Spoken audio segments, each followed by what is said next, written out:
And we have two more wonderful performers right now. Please have a warm welcome for Liz Fabian.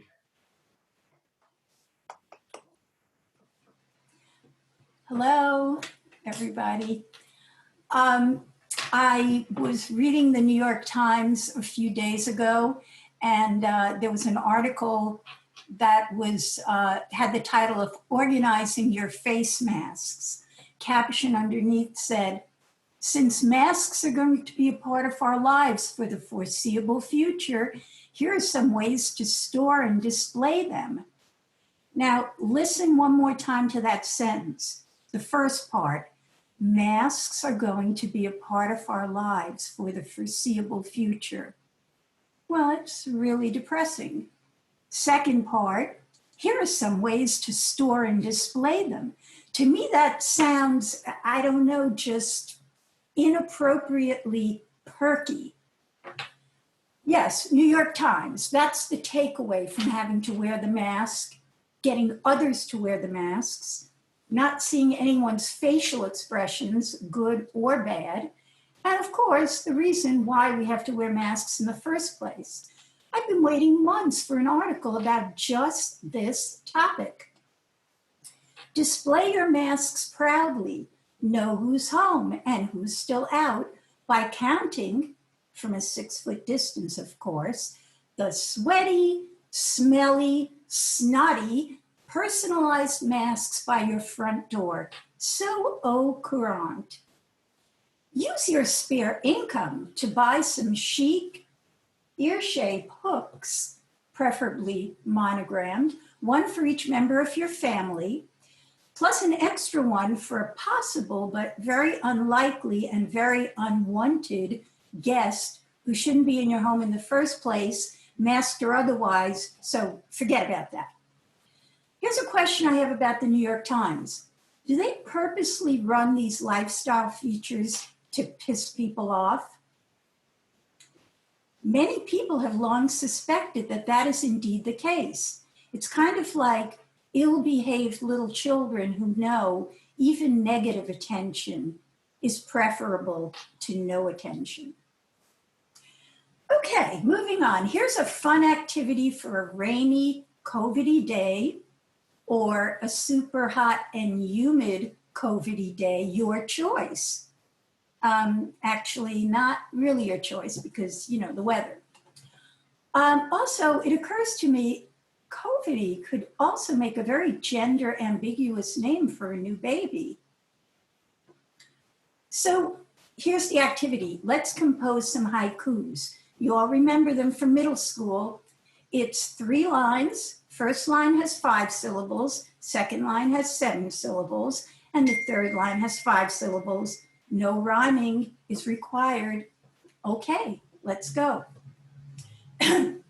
A walk in the woods on a most beautiful day. Fuck, I stepped in shit. Okay, next one. What's in my mailbox? Bed, Bath, and Beyond coupon. Better than a bill. And this one was inspired by my last trip to the Stop and Shop. Your mask is on wrong. Cover your nose, you asshole. Oh, sorry, I sneezed. Now, those of you paying close attention might say the sneeze sound counts as an extra syllable, but I'm going to go with poetic license. Another thing I've been thinking about in my large amount of spare time, and I've been thinking about this for decades, I have concluded that human beings fall into 2 distinct personality categories. You're either a cat or you're a dog. For the purposes of my research, which I have personally conducted, you have no other choices. You're one or the other, and you don't get to pick. I will herein refer to cat personality people as CPP and dog personality people as DPP, but I'll probably forget about that, so try to keep up. Now, to clarify, this theory doesn't have anything to do with which animal you prefer as a pet. It has to do with you and whether your behavior and interactions with other humans are that of a cat or a dog. For example, I have several dear friends, and you know who you are, who quite frankly hate cats and own and adore dogs, but they themselves are cats. They all deny it when they're confronted with the truth, which in and of itself is kind of cat-like behavior. All right, let's start with dogs, DPPs. Unlike cats, dogs don't ever play it cool. They lay all their cards on the table, if they had cards and a table. Everyone can become their beloved, long-lost friend in a matter of seconds. They exhibit their ecstasy for almost any human interaction whatsoever. They eat anything. They possess, sadly, no self-respect. My advice to all dogs is learn how to play hard to get.